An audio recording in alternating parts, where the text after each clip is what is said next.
1,24,000 পয়গম্বর কেন মসজিদে আকসার মধ্যে জমা হলো? কারণ তারা আল্লাহর দরবারে শপথ নিয়েছিল, ওয়াদা দিয়েছিল আখিরি নবীর দুনিয়াতে এসে আখিরি নবীর প্রচার প্রসার করবে, যার কারণে তৌরাত, জবুর, ইনজিলের মধ্যে আমার নবীর কথা আছে। তারা আমার নবীকে দেখতে পারে নাই, এই জন্য ফরিয়াদ রেখেছিল, আল্লাহ জান্নাতের পাতায় পাতায়, লতায় লতায়, গাছে গাছে, দরজায় দরজায় যার নাম আপনি সোনালী অক্ষরে খচিত করেছেন, সেই নবীর দিদার তো আমরা পাবো না। আল্লাহ পাক তাদের মনকে সান্ত্বনা দেওয়ার জন্য সবে মেরাজের রজনীতে তার প্রিয় বন্ধুকে বাইতুল মুকদ্দাসে নিয়েছেন একটা মাত্র কারণ, যে কারণটা হলো 1,24,000 পয়গম্বরের দিলের ইচ্ছা আশা, যেই রহমতুল লিল আলামিনকে দেখার জন্য তারা পাগল, ওই রহমতুল লিল আলামিনের একটু দিদার নসিব করা। নবী আল্লাহর দিদার পেয়ে ধন্য, আর পয়গম্বররা নবীর দিদার পেয়ে ধন্য। বড় করে বলেন সুবহানাল্লাহ। ওইখান থেকে 1,24,000 পয়গম্বরের ইমামতি করলেন দয়াল নবী রহমাতাল লিল আলামিন। শুধু তাই নয়, তাই নয়, সেখান থেকে আসমানের দিকে ঊর্ধ্বগমন করলেন। ঊর্ধ্বগমন করার সময় প্রথম আসমানের মধ্যে যেই নবীর সাক্ষাৎ আমার দয়াল নবীর হয়েছে, ওই নবীর নাম হলো হযরত আদম আলাইহিস সালাম। সুবহানাল্লাহ বললাম। হযরত আদম আলাইহিস সালাম ব্যাপার কি, ব্যাপার কি? একটু আগে বাইতুল মুকদ্দাসে মুক্তাদি বনে বাবা আদম আলাইহিস সালাম আমার নবীর পিছনে নামাজ পড়েছেন, আবার পলকের মধ্যে প্রথম আসমানে চলে গেলেন। বাবা আদম এটা কেমনে গেলাম? বলেন জেনে রাখো, এক স্থান থেকে আরেক স্থানে যাওয়া এটা পয়গম্বরের জন্য এক চোখের পলকের চাইতে আরো বেশি সহজ। বরঞ্চ এটি টাইম আল্লাহর পয়গম্বরগণ বিশ্বের সমস্ত জায়গায় যাওয়ার ক্ষমতা আমার আল্লাহ তার পয়গম্বরদেরকে দান করেছেন। বড় করে বলেন সুবহান। আমার কামলি বলেন নবী আদমের ডান পাশে যখন তাকাইলেন, আমার নবীর মুখের মধ্যে মুস্কি হাসি চলে আসলো।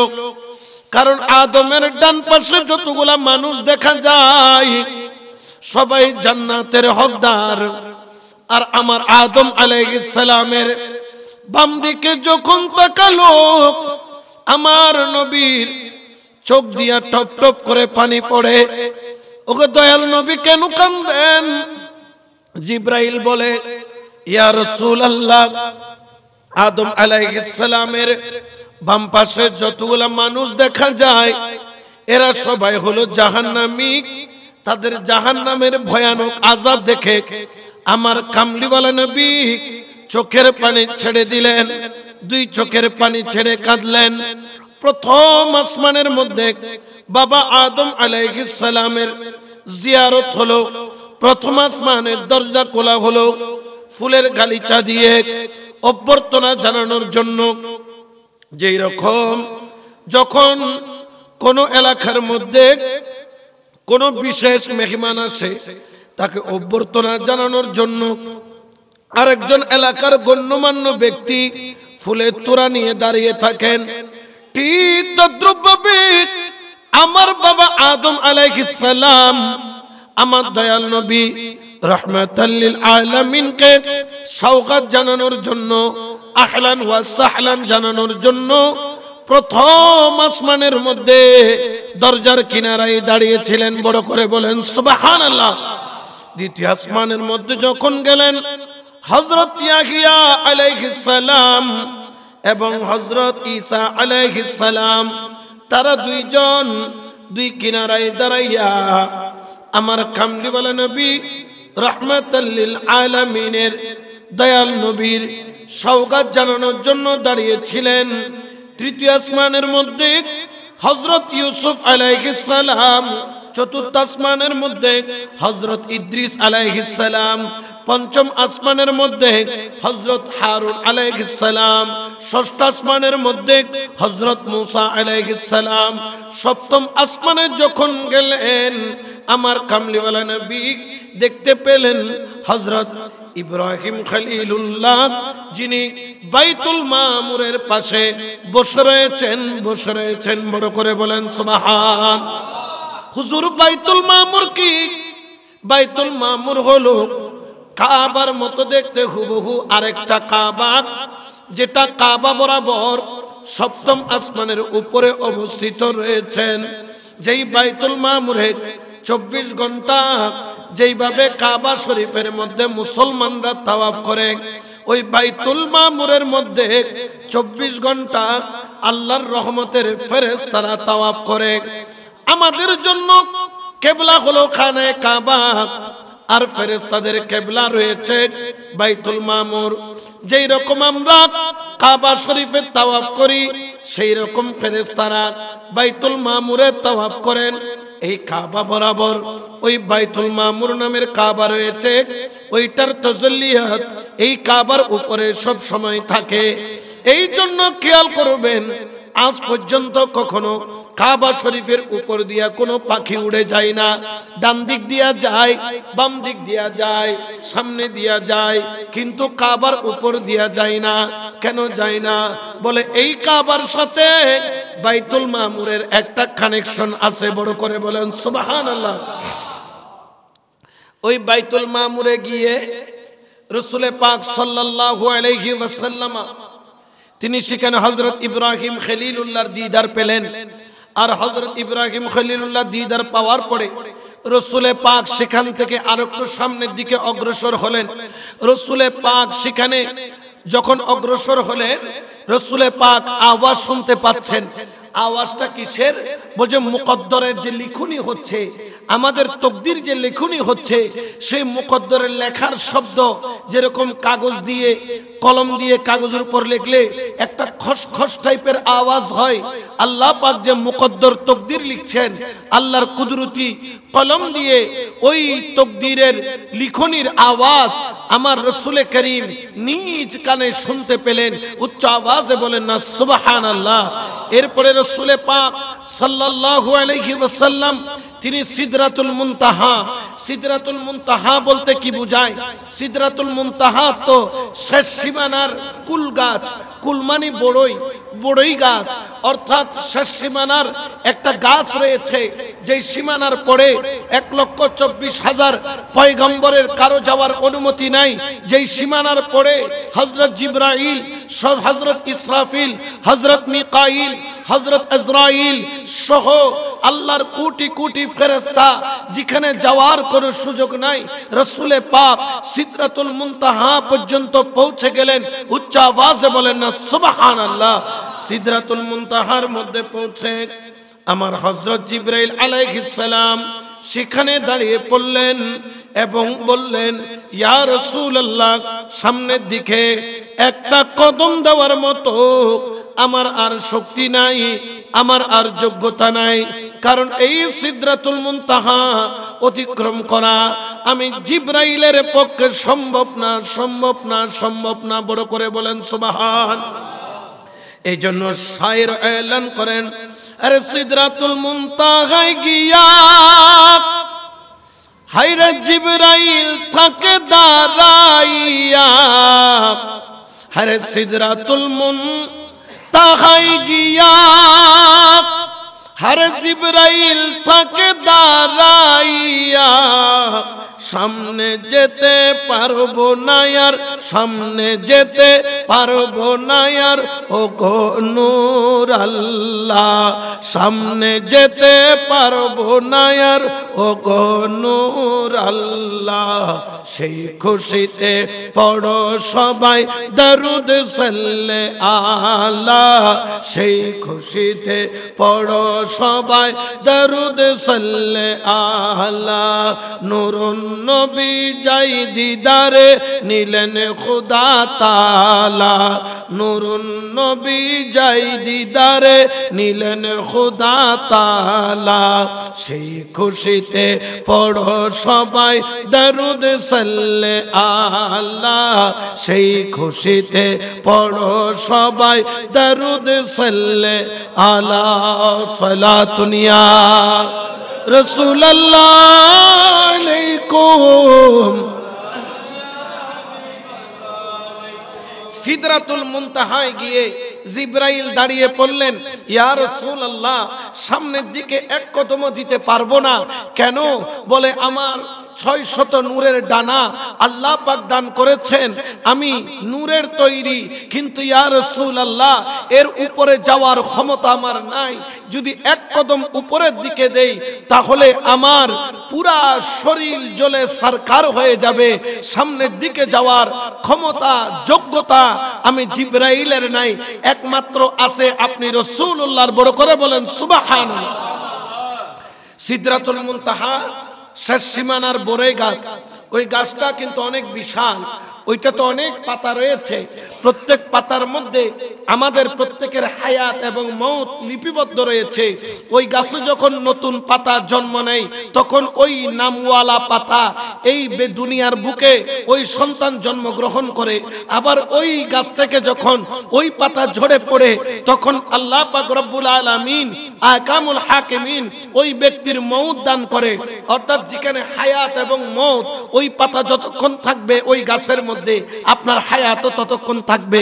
ওই গাছ থেকে যদি ওই পাতা ঝরে পড়ে তাহলে আপনি আর হায়াতের মধ্যে থাকবেন না, আপনার মওত চলে আসবে। ওই গাছের মধ্যে লিপিবদ্ধ করে দেওয়া হয়, যতগুলা পাতা ওই গাছের মধ্যে থাকে ততগুলা মানুষ এই দুনিয়ার মধ্যে থাকে। বড় করে বলেন সুবহানাল্লাহ। এখন রাসূলে পাক একা যাবেন। আমাদের এখানে অনেক আছেন রাসূলকে মাটি বলেন, যেখানে নূর হয়ে জিবরাইল যেতে পারে নাই তার উপরেও যিনি যাচ্ছেন তিনি হলেন রাহমাতুল লিল। তাহলে ওনাকে মাটির তৈরি বলার কোনো যৌক্তিকতা, ওনাকে যারা মাটি বলে এই কথাটা খাঁটি নয়। যারা বলবে মাটি কথাটা নয় খাঁটি, এই কথাটাকে খাঁটি বলা যাবে না। যেখানে আল্লাহ পাক বলতেছেন কদ জাআকুম মিনাল্লাহি নূরুন ওয়া কিতাবুম মুবিন, ওগো বন্ধু আমি আপনাকে কোনো সন্দেহ ছাড়া নিশ্চয়ই নিশ্চয়ই, কদ হারফে তাকিদ জোর দিচ্ছেন আল্লাহ, বন্ধু আপনাকে প্রেরণ করেছি নূর হিসেবে। এই জন্য সূর্য কখনো নবী পাকের ছায়া ফেলতে পারে নাই।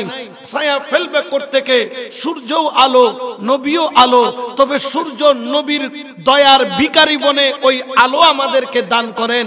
সূর্য কখনো সেই জন্য নবীর ছায়া ফেলতে পারে নাই। নবীর গায়ে কোনো মাছি বসতেন না, আমাদের গায়ের উপর মাছি বসে, মশা বসে, রাসূলের গায়ে মশা আর মাছি বসতো না। কারণ সাধারণ মানুষ হলে গায়ে মশা মাছি বসে, কিন্তু নূরের গায়ের উপর কখনো মশা মাছি বসে না। বড় করে বলেন না সুবহানাল্লাহ। আমার কামলিওয়ালা নবী সেখান থেকে রওনা দিবেন, কিন্তু রওনা দেওয়ার জন্য আল্লাহ পাক রব্বুল আলামিন কিভাবে নিবেন একমাত্র আল্লাহ জানে। জিবরাইল বলেন ওগো নবী একমাত্র আপনার আল্লাহ জানে, আর আপনি জানেন উপরে কিভাবে যাবেন। আমার কামলিওয়ালা নবীর জন্য আল্লাহ একটি সবুজ গালিচা বা সবুজ সিঁড়ি, যেটাকে রফ রফ বলেছে, আবার অনেকে বলছেন রফ রফ নয়, খুদ আল্লাহ রব রব এসেছে। উচ্চ আওয়াজে বলেন না সুবহানাল্লাহ। রফ রফ নামের বাহনের মধ্যে মুস্তাফাকে তুলে নেওয়া হলো। আমার নবী ঊর্ধ্বগমন করা আরম্ভ করলেন, মেরাজ করা আরম্ভ করলেন, যেখানে একমাত্র আল্লাহর হাবিব ছাড়া আর কেউ নাই।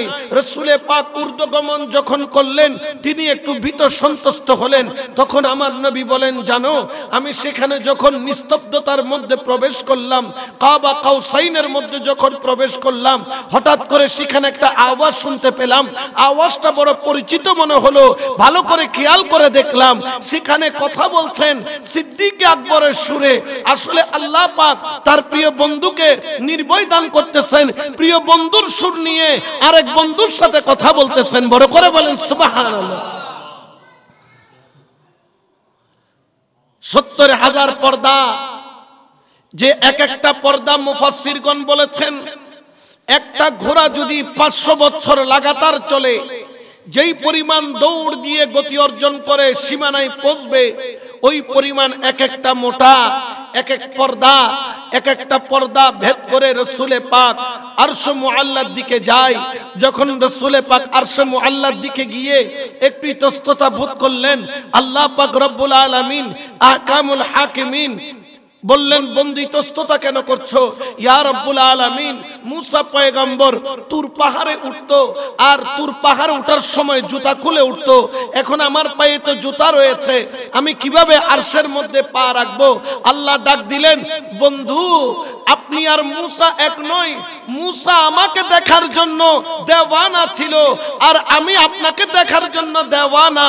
মুসা আমার দিদারের জন্য ফরিয়াদ করত, আমি খুদ জিবরাইলকে প্রেরণ করেছি আপনাকে দিদার করানোর জন্য। বড় করে বলে সুবহানাল্লাহ। মুসা তুর পাহাড় উঠতো, তুর পাহাড়ে আমার তাজাল্লিয়াত পড়তো। এই জন্য তুর পাহাড়, যেই তুর পাহাড়ের মধ্যে জুতা খুলে উঠা রাখতো। বন্ধু আপনি আরশের মধ্যে কদম রাখেন, তবে জুতা খুলবেন না, কারণ আপনার ধুলি পেয়ে আরশ ধন্য হবে। কারণ আপনার ধুলি আর দুনিয়ার কোন পায়ের ধুলি এক সমান। জোরে বলেন না এক সমান। যেখানে আরশ নবীর পায়ের ধুলির জন্য দেওয়ানা, ইয়ারা দেশতুন মলই বল্টু মলই সল্টু হদুন আসাদে। নবী আমার মতো, নবী তোমার মতো, নবী দেখতে আমার মতো, নবীরও রক্ত ভরে, নবীরও সন্তান হয়, নবীও বিয়ে করে, নবীও ভাত খায়। বলেন না নাউজুবিল্লাহ। ভাত খায়, বিয়ে করে, আমাদের মতো বললে কি আমাদের মতো বলা যায়? জোরে বলেন না বলা যায়? বলা যায় না, কারণ তাকে মর্যাদা দান করেছেন কে? আরো জোরে বলেন না কে? নবীর মর্যাদার সমকক্ষ কাউকে বানানো যাবে? জোরে বলেন না বানানো যাবে? মা কানা মুহাম্মাদুন আবা আহাদিম মির রিজালিকুম। আমার আল্লাহ বলতেছেন, নবীকে যেরকম তোমাদের সাধারণ মানুষের মা বাবা যেরকম, সন্তান যেরকম হয়, ভাই যেরকম হয়, পিতা যেরকম হয়, নবী কারো সন্তানের মতো মনে করিও না। নবী তোমাদের মতো নয়। নবীর মর্যাদা মর্তবা এটা অনেক উপরে, একমাত্র আল্লাহ এবং আল্লাহর রাসূল জানে। এই জন্য ইমাম এশকে মুহাব্বত ইমামে আহমদ রেজা খান ফাজলে বেরলভী তিনি কি বলেন, খুদা কি अज़मत क्या है मोहम्मद मुस्तफा जाने, हर मकाम मुस्तफा क्या है मोहम्मद का खुदा जाने। अरे खुदा की अज़मत क्या है मोहम्मद मुस्तफा जाने, मकाम मुस्तफा क्या है मोहम्मद का खुदा जाने। सलातुनिया रसूल अल्लाह।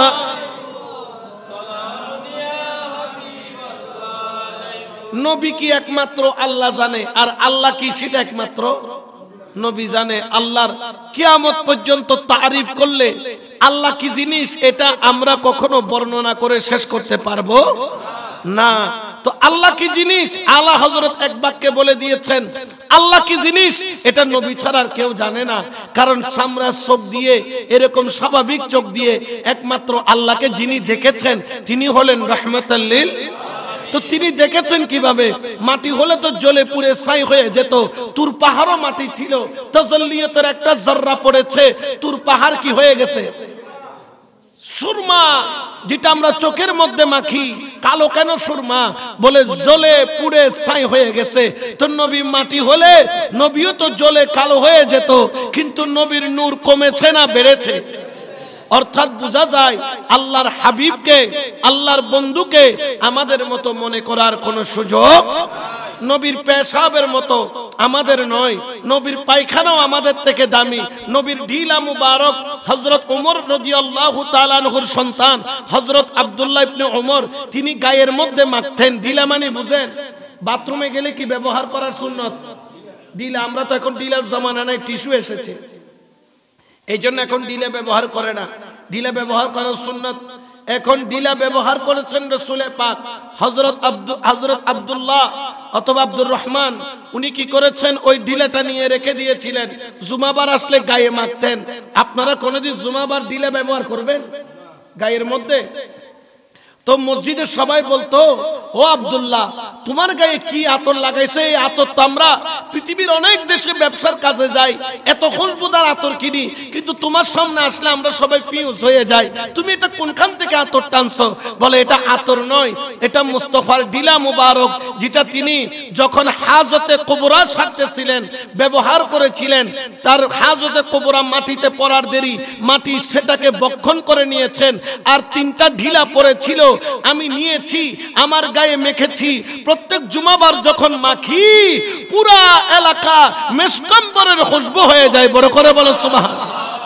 আর আরা মাখিলে খুশবু বাইরে বুঝে না, বাস বাইরে বুঝে মসইতুর দেখাই এর ঢুকাইব না, বাইরে করে দিব দেয় হবুতে বাজি আগতে বালা করি লাকসা বান্ধে কি করি গোসল করি বাসল্লা কি করে নজার টিকা নজার। তাহলে নবীকে আমাদের মতো বলার কোন সুযোগ, জোরে বলেন না, কোন সুযোগ।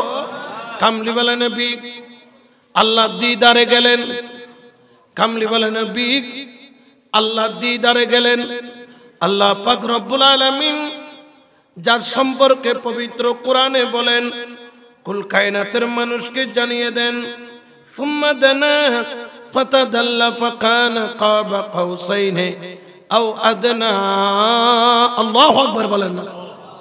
এই যে মেরাজের মধ্যে আল্লাহ এবং আল্লাহর হাবিবের সাক্ষাৎ হলো, সুবহানাল্লাহ বলে।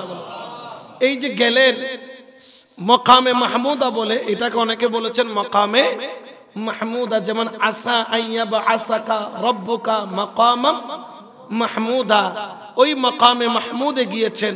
অনেকে বলতেছেন কাবা কাউসাইনি আও আদনা, যেটা সুম্মা দানা ফাতাদাল্লা ফাকানা কাবা কাউসাইনি আও আদনা বলেছেন। এই মাকামে যখন পৌঁছলেন, আল্লাহ এবং আল্লাহর রাসূলের সাথে কিছু কালাম হয়েছে, কথা হয়েছে, সুবহানাল্লাহ বলেন। কথাগুলো শোনার ইচ্ছা আমাদের আছে না নাই? এখন আমাদের হাটাজারিতে একটা মাদ্রাসা আছে, ওইখানকার একটা বড় মুতামিম ছিলেন, উনি মরে গিয়েছেন। উনি মারা যাওয়ার আগে উনি রাসূলে পাককে, আমাদের সুন্নিদের মিলাদ কিয়ামকে অস্বীকার করতে গিয়ে একটা ফতোয়া দিয়েছিলেন। ফতোয়া কি? হয়তো তোমরা সুন্নিও কলে নবীরে সালাম দিবেন লাই বলি বইরে তুন কি হই যাও তিয়ে যাও, তো নবীরে সালাম দিবেন লাই যদি বইরে তুন তিয়ন ভরে দেয়, তাহলে তো খুদারে সালাম দিবেন লাই সুয়ারি গাছর আঘাত উড়ন ফুরিব। নাউজুবিল্লাহ বলবেন না? কথাটা কি সুন্দর। অর্থাৎ তিনি বুঝাইলেন নবীর সম্মান থেকে তো আল্লাহর সম্মান আরো বেশি। তো নবীকে সালাম দিতে যদি বসা থেকে দাঁড়াও, তাহলে আল্লাহকে সালাম দেওয়ার জন্য তো কি গাছে উঠা লাগবে? সুপারি গাছে। এই ধরনের কথা, এটা কি আশিকের কথা না দুশমনের কথা? এই ধরনের কথা যারা বলে, এগুলাকে আমরা মনে করি এদের অন্তরে নবীর প্রেম, আল্লাহর প্রেম নাই। কারণ কি জানেন? কারণ কি জানেন? কুল ইন কুনতুম তুহিব্বুনাল্লাহ ফাত্তাবিউনি ইউহিব্বুকুমুল্লাহ ওয়া ইয়াগফিরু লাকুম যুনুবাকুম ওয়াল্লাহু গফুরুর রহিম। ও বন্ধু বলো, কেউ যদি আমি আল্লাহর সাথে প্রেম করতে চায়, সে যেন আপনি নবীর সাথে মুহাব্বতের সম্পর্ক রাখে, আপনি নবীর ইত্তেবা করে, আপনি নবীকে মুহাব্বত করে। যার অন্তরে নবী নবী পাওয়া যায়, ইউহিব্বুকুমুল্লাহ, জিকির করেছেন নবী নবী, কিন্তু খুশি হয়ে যায় আমার আল্লাহ। সুবহানাল্লাহ বলেন। তাহলে নবীর ভালোবাসার অপর নাম হলো কার ভালোবাসা? আল্লাহর ভালোবাসা। আমরা যখন নবীর প্রেমে দাঁড়াই আমাদেরকে ফতোয়া দেওয়া হয় তোমরা সুন্নিরা যদি নবীর প্রেমে তোমরা যদি বসা থেকে দাঁড়িয়ে যাও তাহলে আল্লাহর প্রেমে তো তোমাদেরকে সুপারি গাছের আগায় ওঠা লাগবে। নাউজুবিল্লাহ বলেন। এই ধরনের কথা যারা বলে এইগুলা কথা কখনো উচিত কথা নয়। এগুলা এই কথাগুলা দ্বারা বোঝা যায় যে আপনার ভিতরে নবীর দুশ্মনী আছে। কিন্তু উনি এই কথা বলে তিনি একটা কুফরি করে ফেলেছেন, উনি শিরিক করে ফেলেছেন, এটা উনি বুঝেন নাই। আমি আপনাদেরকে বুঝাই দিই। যেমন ধরেন আল্লাহ এবং আল্লাহ রসুল দেখা করেছেন, তো আমরা জানি আসসালামু ক্বাবলাল কালাম, কোন কথা শুরু করার আগে কি করো? সালাম দাও। এই জন্য আমরা কি করি? আগে হাই বলি নাকি আসসালামু আলাইকুম বলি? বলি কি বলি না? আবার এটা কতদিন হাডুডু কেলেদা আছে না নাই, হাডুডু এরকম বলে কি বলেন? হাউ ডু ইউ ডু, এরকম করে একে অপরকে কি করে সম্বোধন করে। এটা মুসলমানের কালচার। আপনি হাউ ডু ইউ ডু বলেন, অসুবিধা নাই, হ্যালো বলেন, হাই বলেন, কিন্তু আগে কি দেন? সালাম দেন। সালামটা কি হবে? আসসালামু আলাইকুম। আবার এখন মাম্মি ড্যাডির ছেলে আছে সালাইকুম, আছে না নাই? সালাইকুম যখন বলবে, সালাম যখন দিবে তখন সোয়া দিয়ে দুইটা বাড়ি দিবেন, কারণ সালাইকুম মানে আপনি তাড়াতাড়ি মরে যান, আপনি তাড়াতাড়ি মরে যান মানে তুই মরে যাবে কি করে দিবে? দোয়া করে তো তত কি তাড়াতাড়ি মরতে মনে হয় না? আল্লাহ যতদিন হায়াত দিয়ে এতদিন তা একটু মনে হয় না? না হয়। বাসি বেল্লাই তো আরো ডাক্তার দেখায়, ওষুধ খায়, কত কিছু করি। এখন সালাইকুম এটা ইসলামের মধ্যে জায়েজ, দিতে হবে কি আসসালামু আলাইকুম।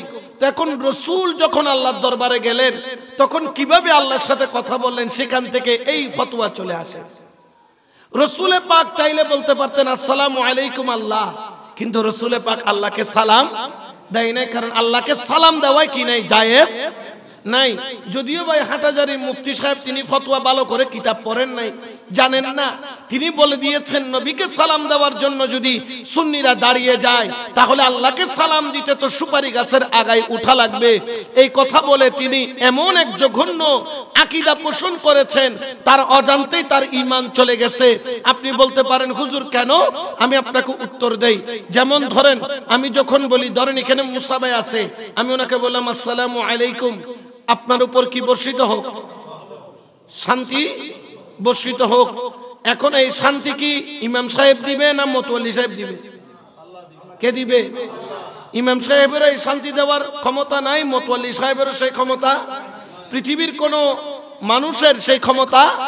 শান্তি দেওয়ার মালিকে আল্লাহ। এখন এই বেকুব বুঝে নাই যে আল্লাহকে যদি বলি, ধরে নিলাম তার কথা মতো আমি সুপারি গাছের আগায় উঠে গেলাম, সুপারি গাছ আগায় উঠে বললাম যে আসসালামু আলাইকুম আল্লাহ। তো আল্লাহকে যদি সালাম দেই, আল্লাহকে শান্তি দেওয়ার জন্য আরেকটা আল্লাহ লাগবে কি লাগবে না? ইবেরে শান্তি দিতে হনে তাই যদি হয় আল্লাহ অনুরুদ্ধি শান্তি বর্ষিত, তাহলে আল্লাহর শান্তি দিবে লারগো আল্লাহ নলাইব না ওয়া, তাহলে আল্লাহ গুনে দুয়াইলিয়া তো দুয়াইলি মান আছে না। কিন্তু আল্লাহ বলতেছেন কুল হু আল্লাহু আল্লাহ লাম ইয়ালিদ ওয়া লাম ইয়াকুল লাহু। আমাদের এখানে তো ওই হাটাজারির অনেক বক্ত আছে, আপনারা আকীদা ঠিক করেন। আমি হুজুর বলতেছি তাই না, উনার কথাটাকে আপনি জাস্টিফাই করেন। উনি যদি মরার আগে তওবা না করে, এইটার জন্য যদি উনি তওবা না করে উনি ঈমান নিয়ে কবরে যেতে পারেন নাই। কারণ কি?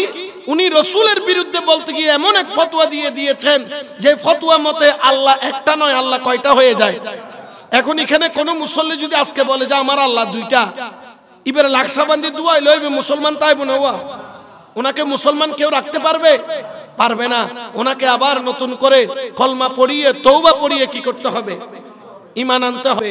এখন উনি বলতেছেন আল্লাহকে সালাম দেওয়ার জন্য মুসলমানরা তোমরা সুপারি গাছের আগায় উঠো না কেন?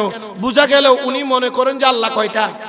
দুইটা। তাহলে এটা কখনো সুন্নিদের আকীদা হতে পারে?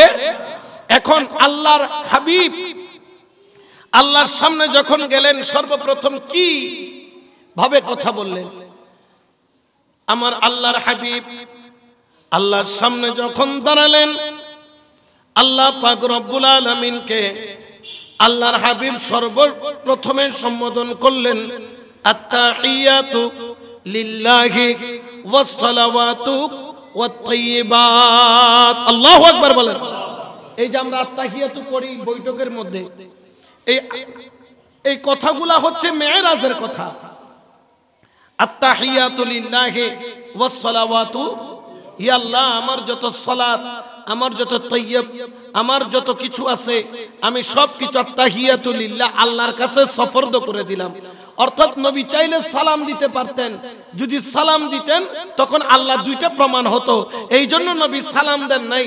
নবী বলেছেন আত্তাহিয়াতু লিল্লাহি ওয়াস সালাওয়াতু, কিন্তু আল্লাহ দিচ্ছেন আসসালামু আলাইকা আইয়ুহান নবী ওয়া রাহমাতুল্লাহি ওয়া বারাকাত। আল্লাহ দিচ্ছেন হে নবী আপনার উপর সালাম এবং বরকত। সুবহানাল্লাহ বলেন না। নবী সালাম দেন নাই, সালাম দিচ্ছেন কে? আল্লাহ। শান্তিটা দিচ্ছেন কে? হে নবী আপনার নামাজ, আপনার ইবাদত, আপনার বন্দেগী, আপনার পবিত্রতা, প্রশংসা আপনি আমাকে দিয়েছেন, আমি আপনাকে সালাত, শান্তি দান করলাম, রহমত দান করলাম, বরকত দান করলাম। সুবহানাল্লাহ বলেন। কিন্তু আমার কামলিওয়ালা নবী কত বড় দয়াবান মেহেরবান, সেখানে গিয়েও উম্মতকে ভুলে নাই, উম্মতের মায়া ছাড়ে নাই, উম্মতের প্রেম ছাড়ে নাই, উম্মতের মুহাব্বত অন্তর থেকে ত্যাগ করেন নাই। রাহমাতাল লিল আলামিন তিনি বললেন আসসালামু আলাইনা ওয়া আলা ইবাদিল্লাহিস সালিহিন। আল্লাহ আপনি যে আমাকে সালাম দিয়েছেন, শান্তি দিয়েছেন, রহমত দিয়েছেন, বরকত দিয়েছেন, আল্লাহ যদিও বা আমি আপনার দিদার করতেছি কিন্তু আমি তো উম্মতের পাগল, আমার যত রহমত, আমার যত বরকত, আমার যত নিয়ামত আপনি মেরাজের রাত্রে দিচ্ছেন সেগুলো আমি আমার উম্মতের জন্য দিয়ে দিলাম। বড় করে বলে সুবহানাল্লাহ। এই জন্য শায়ের এলান করেন আল্লাহর দিদার পাইয়া ওরে নয়ন জলে বুক বাসাইয়া, আল্লাহর দিদার পাইয়া ওরে নয়ন জলে বুক বাসাইয়া, সকল উম্মত দাও গো ক্ষমা, সকল উম্মত দাও গো ক্ষমা, হাবিবুল্লাহর ওসিলায় সকল উম্মত দাও গো ক্ষমা, হাবিবুল্লাহর ওসিলায়। সেই খুশিতে পড়ো সবাই দরুদ সাল্লে আলা, সেই খুশিতে পড়ো সবাই দরুদ সাল্লে আলা। নূরুন নবী যাই দিদারে নিলেন খোদা তাআলা, নূরুন নবী যাই দিদারে নিলেন খোদা তাআলা। সেই খুশিতে পড়ো সবাই দরুদ সাল্লে আলা, সেই খুশিতে পড়ো সবাই দরুদ সাল্লে আলা। মেরাজ থেকে আসার সময় আল্লাহর হাবিব, আল্লাহর প্রিয় বন্ধু তিনি বললেন আল্লাহ আমি তো আপনার দিদার পেলাম কিন্তু আমার উম্মত তো কিছুই, আমার উম্মতের জন্য কি নিয়ে যাব? আমার আল্লাহ বললেন বন্ধু আমি আপনার উম্মতের জন্য 50 ওয়াক্ত নামাজ দান করলাম। বড় করে বলেন সুবহানাল্লাহ। ওই নামাজ নিয়ে যখন আমার রাহমাতাল লিল আলামিন ফেরত আসেন, আসার সময় কামলিওয়ালা নবীর সাথে ষষ্ঠ আসমানের মধ্যে মুসা পয়গম্বরের সাথে সাক্ষাৎ হলো, সালাম বিনিময় করলেন। ও রাহমাতাল লিল আলামিন আপনি আপনার উম্মতের জন্য কি এনেছেন? আল্লাহ দয়া করে 50 ওয়াক্ত সালাত দান করেছেন, ওই সালাত নিয়ে আমি আমার উম্মতের জন্য এনেছি। মুসা বললেন আমি আমার উম্মতকে 2 ওয়াক্ত নামাজ পড়াইতে পারি নাই, আপনি আপনার উম্মতকে 50 ওয়াক্ত নামাজ আদায় করাইতে পারবেন না। যান যান যান আল্লাহর কাছে আবার যান। 50 ওয়াক্ত ফরজ হয়ে গেলে আপনার উম্মত কখন কাজ করবে, কখন কর্ম করবে? সকাল থেকে সন্ধ্যা পর্যন্ত নামাজের মধ্যে চলে যাবে। কামলিওয়ালা নবী আবার গেলেন, 5 ওয়াক্ত কমাইলেন, আবার মুসার সাথে দেখা, আবার পাঠাইলেন, আরো 5 ওয়াক্ত কমাইলেন। এইভাবে 5 ওয়াক্ত করে 9 বার আপ ডাউন করাইলেন। 5 নং 45 ওয়াক্ত কমাইলেন, অর্থাৎ 50 ওয়াক্ত সালাত কিন্তু আদায় করবে 5 ওয়াক্ত। আমার আল্লাহ বলেন বন্ধু আমি তোমার উম্মতের জন্য 50 ওয়াক্ত থেকে কমাইয়া আমি 5 ওয়াক্ত সালাত দান করলাম, কিন্তু গো আমার বন্ধু মনটাকে ছোট করবেন না। আপনার উম্মত নামাজ পড়বে 5 ওয়াক্ত, কিন্তু আমি আল্লাহ সওয়াব দিব 50 ওয়াক্ত। সুবহানাল্লাহ বলেন। অন্যান্য নবীর উম্মতদেরকে নামাজের জন্য উম্মত ডাকতো, কিন্তু নবী ডাকতো। কিন্তু বন্ধু আপনার উম্মতকে পৃথিবীর বুকে কারো জবান দিয়ে আমি ডাকাবো না। আপনার উম্মতকে আমি আল্লাহ মসজিদের মুয়াজ্জিনের জবান দিয়ে খুদ আমি আল্লাহ ডাকবো। বড় করে বলেন সুবহানাল্লাহ। এই যে মসজিদে আজান দেয়, এই ডাকে যদি সাড়া না দেন, আপনি আল্লাহর ডাকে সাড়া দেন নাই, আল্লাহ পাক জিজ্ঞেস করবে, বান্দা তোকে যে ডাকছে প্রতিদিন, তুমি বলবে আল্লাহ মুয়াজ্জিনের ডাকছে, আমি তো মুয়াজ্জিনের ডাক হিসেবে আসি নাই। আল্লাহ বলবেন না, এটা মুয়াজ্জিনের ডাক নয়, এটা আমি আল্লাহর জবানের কুদরতি ডাক। উসিলা ছিল মুয়াজ্জিন, কিন্তু কথাগুলা ছিল আমি আল্লাহর। বড় করে বলেন না সুবহানাল্লাহ। তো এখন প্রশ্ন হতে পারে, জি ইয়া রাসূলুল্লাহ, আপনাকে 9 বার আপ ডাউন করাইলো আল্লাহ, মূসা আলাইহিস সালাম 9 বার আপনাকে পাঠাইলো, আল্লাহ 5 ওয়াক্ত করে কমাইলো, কিন্তু বিষয়টা হলো 9 বার কেন আপ ডাউন করাইলো? আল্লাহ তো সবকিছু জানেন, দিবেন কয় ওয়াক্ত? তো একেবারে 50 থেকে 5 বানাইয়া দিলেন না কেন? 9 বার আপ ডাউন করাইলেন কেন? ব্যাপার কি? এখানে একটা মুহাব্বতের একটা বিষয় আছে, একটা কালাম আছে না। এই জন্য যেমন আজকে হযরত কেবলার উরস, তো ওনাদের একটা দরবারে কালাম কি, ওরে প্রেম খেলাই শিখের মামেলা সবে জানে না, আশিক ছাড়া মাওলা দিদার কখন মিলে না রে, প্রেম খেলাই শিখের মামেলা সবে জানে না। সুবহানাল্লাহ বলেন। এখানে একটা প্রেম আছে, মোহাব্বত আছে। মোহাব্বতটা কি? আমার আল্লাহ মূসাকে বললেন, মূসা ও আমার মূসা, তুই তোর পাহাড়ে একবার নয়, 2 বার নয়, শতবার বলেছিলে রব্বি আরনি রব্বি আরনি রব্বি আরনি। আমি আল্লাহ শতবার বলেছিলাম লান তরানি লান তরানি লান তরানি। ও মূসা তুই আমাকে দেখবি না, আমাকে দেখার মতো ক্ষমতা তোর নাই। কিন্তু মূসা রে, তুই যে আমার জন্য দেওয়ানা ছিলি আমি আল্লাহ জানি, কিন্তু আমাকে দেখার ক্ষমতা তোর নাই। একটা তজল্লি দিয়েছিলাম, বলেছিলাম যদি তজল্লির সডক পড়বে, যেই রকম সূর্যের আলো যখন আয়নার মধ্যে পড়ে আয়নার মধ্য থেকে রিফ্লেক্স হয়, ওই রকম আল্লাহর তজল্লিয়তের নূর থেকে যারা পরিমাণ নূরের সটক শুধু তোর পাহাড়ে ফেলেছিলাম, তোর পাহাড় জ্বলা সুরমা হয়ে গেল। ও মূসা, আমি আল্লাহকে দেখার জন্য তুই পাগল ছিলি, দেখার তোর ক্ষমতা হয় নাই। ওরে আমার মূসা শোন, আমি আল্লাহ পাক রব্বুল আলামিন যখন আমার বন্ধুরে মেরাজে আনবো, আমার বন্ধু আমার কাছে আসবে, কেমন আশা আসবে? সুম্মা দানা ফাতাদাল্লাক ফাকানা কাবা কাউসাইনি আও আদনা, সুম্মা দানা ফাতাদাল্লাক, সুম্মা দানা। অতঃপর বন্ধুকে ডাকলো, ও বন্ধু কাছে আসো, কাছে আসো, কাছে আসো। আল্লাহ এবং আল্লাহর হাবিব এত কাছে আসলেন।